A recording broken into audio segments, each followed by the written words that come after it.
Halo, Assalamualaikum. Terima kasih kerana masih menonton Astro Awani dan ini Bisnes Alternatif. Saya Hilal Azmi dan hari ini saya akan bersiaran. Saya bersiaran di UOA Bangsa iaitu Ibu Pejabat MyIPO ataupun Perbadanan Harta Intelek Malaysia untuk membincangkan bagaimana kesedaran-kesedaran yang perlu ada pada usahawan tentang harta intelek mereka. Apa itu harta intelek dan itu yang kita akan bincangkan dan bagaimana harta intelek ini boleh memberi kesan kepada bisnes anda. Dan bersama saya sekarang ialah ini dia Datuk Azizan Muhammad Sidin iaitu Ketua Pengarah Perbadanan Harta Intelek Malaysia. Terima kasih Datuk kerana sudi meluangkan masa. Terima kasih. Okey Datuk. Sekarang ni Datuk, tentang harta intelek di Malaysia mesti banyak isu lah kan, dan sebabnya harta intelek ni proses dia pun sedikit panjang. 30 hari 6 bulan kan, 6 bulan 3 minggu. Macam mana Datuk? Bagaimana kesedaran harta intelek di kalangan usahawan di Malaysia sekarang ni? Kerana usahawan ni, harta intelek ni sebahagian daripada bisnes punya aset lah, ataupun dia panggil intangible asset. Ya. Seperti mana saya sebut tadi, dia merupakan hasil ciptaan eksklusif given satu pada usahawan lah. Contohnya tadi cop dagangan, trademark. Jadi dia selalu usahawan ni ada brand. Brand ni kalau tidak dilindungi, dia akan diciplak oleh orang lain lah. Sebab tu kita perlu daftar kita punya cop dagang, logo kita ke apa, tagline ke apa sebagainya. Dan bila kita daftarkan, dilindungi, dijadikan registered trademark. Sebab tu mana-mana logo tu dia ada huruf R hujung bulat. That is registered trademark. Dan dilindungi di bawah Akta Cop Dagangan 1976. Jadi sebab tu tadi kita cukup bimbang apabila kita membangun kita punya perniagaan, kita tak protect kita punya brand, tak protect benda. Jadi apabila kita berlaku, bila kita maju, kita spend million dollars dan come out dengan good brand, good packaging, good design, tetapi kita tak protect. Kita tak protect. Jadi bila masa kalau mana-mana orang boleh infringe, mengelanggar hak kita. Betul sekali tadi, usahawan-usahawan kita harap supaya mereka tampil ke depan untuk melindungi hak eksklusif yang ada pada mereka tadi. Okey, kalau macam tadi tu Datuk cakap pasal cap dagangan kan. Macam mana pula dari segi idea untuk usahawan-usahawan ni? Contohnya lah, macam ada satu adah kod yang dibangunkan oleh arwah Allahyarham Azli Paat sebelum ni yang mana hanya menggunakan SMS untuk perkhidmatan seterusnya. Kan? Itu adalah idea anak Malaysia yang mana ia memerlukan perlindungan daripada harta intelek. Dari segi idea-idea yang macam tu, macam mana pula? Idea-idea kreatif umpamanya. Kita letak di bawah hak cipta, copyright. Jadi dia boleh dilindungi di bawah Akta Hak Cipta. Dan kita di sini kita menggalakkan mereka mendaftar. Yang menanya hak cipta ni dia dilindungi melalui SD ataupun akaun bersumpah. Dan lepas dia meninggal, dia dapat 50 tahun dapat. Tapi apa yang berlaku di sekarang ni, kita minta dia mendaftarkan hak ciptaan mereka di MyPo. Dan kita akan keluarkan satu sijil lah, mengatakan this is satu sijil yang pemberitahuan dan hak cipta ini dimiliki oleh seorang. Dan maksudnya dekat sini perbezaannya untuk perniagaan ni dari segi cap dagangan dan juga idea itu kedua-duanya perlu dijaga dengan betul lah. Kadang-kadang kita ada idea tapi kita tak dokumenkan idea tu. Jadi dia tinggal idea sajalah. Yang penting idea kita tadi, umpama kita ada idea design, satu logo, design, kita kena manifestasikan dalam bentuk dokumentasi. Dan kita dah dapat kita dokumenkan, kita daftarkan supaya dia dilindungi. Bila dah kita punya ni, kalau mana-mana orang menciplak, memakai kita, ada boleh buat ke court. Kita di Malaysia ni ada IP court, Mahkamah Harta Intelek, yang akan mendengar kita punya pendengaran spesifik khas Mahkamah Harta Intelek.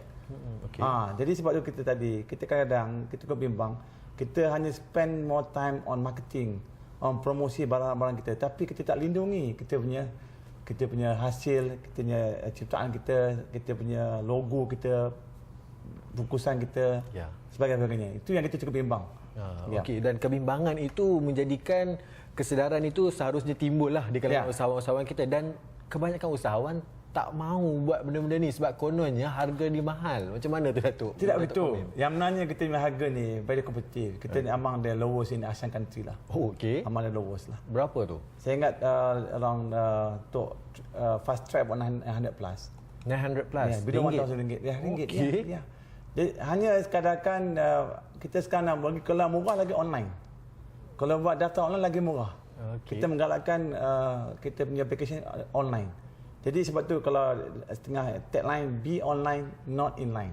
Ya, betul. Jadi supaya dia datang kalau dia file manual, ya jadi walaupun macam mana pun kita ada sentiasa buat engagement, kita buat seminar, kita buat bila ada expo, bila ada peluang-peluang kita berjumpa dengan mereka, anjuran Dewan Perniagaan, kita berjumpa, so tampil ke hadapan.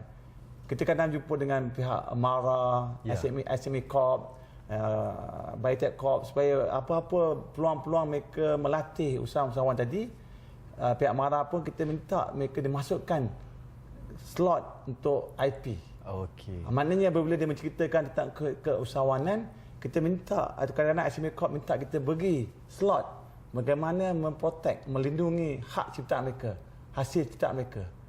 Jadi supaya mereka faham, maknanya sebelum dia berniaga, dia dah protect dia punya rights dia. Okey Datuk, lepas ni saya akan tanya lebih lagi tentang harta intelek ni dan bagaimana kesan-kesan dia kepada usahawan kita. Business Alternatif berehat dulu seketika dan kita kembali lagi selepas ini.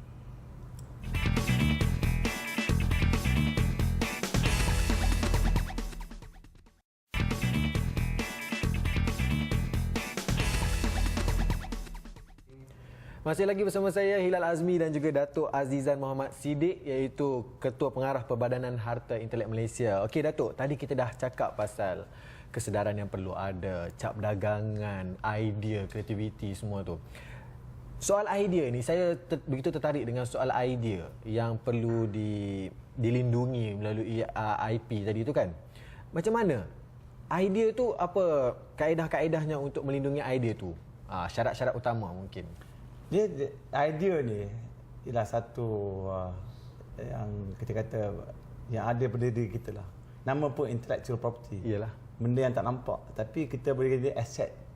Jadi idea ni nanti kalau kita bercakap saja tanpa kita sebut tadi, tidak ada didokumenkan, tidak ada dilindungi, dia tengok idea sajalah. Iyalah. Sekadar idea sajalah. Kadang-kadang dia sebagai retorik sajalah. Apa yang kita minta tadi, idea tadi kita minta supaya idea ni tadi kalau dibina, dirancang atau dibangunkan, boleh jadikan satu aset yang kita bawa sini kita namakan aset yang bernilai. Ya.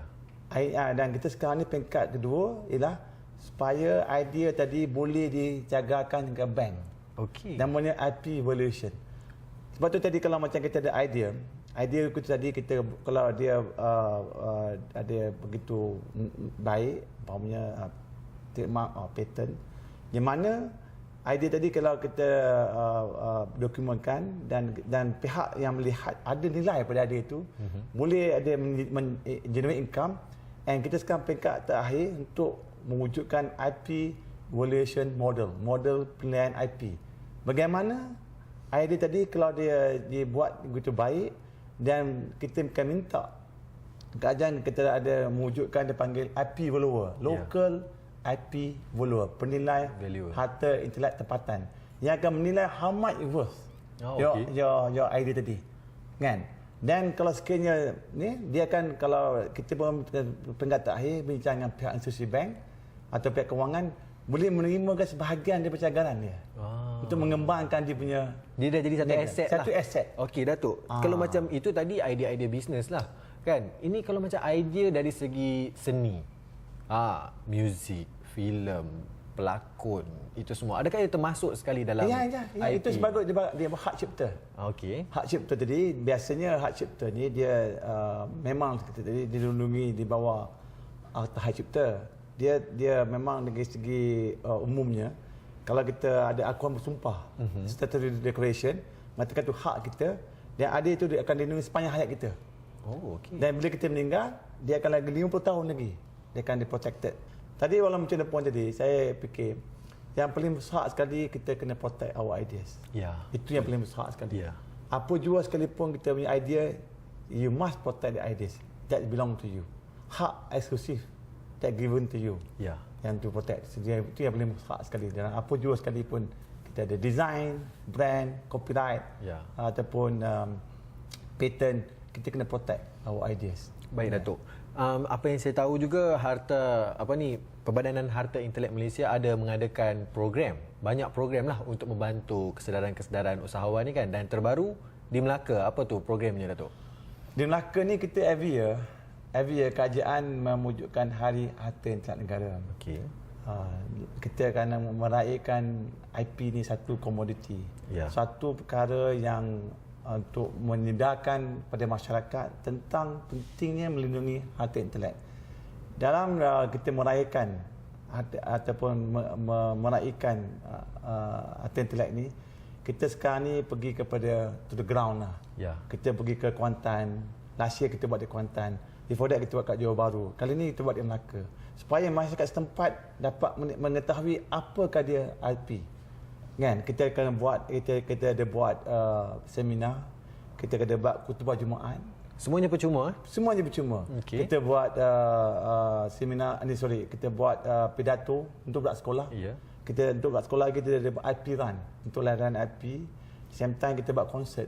Konsert ni bukan apa? Supaya mereka dapat mengetahui IP secara santai. Ya. Di mana hiburan kita minta nanti kita punya jemputan artis menceritakan tentang copyright, beli yang original. Ya, jangan beli yang kita rompak. Okey. Maknanya menghormati hak orang.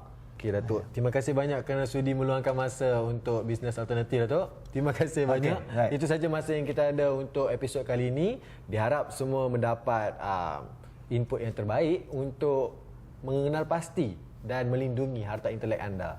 Kita jumpa lagi di episod yang akan datang. Saya Hilal Azmi. Assalamualaikum.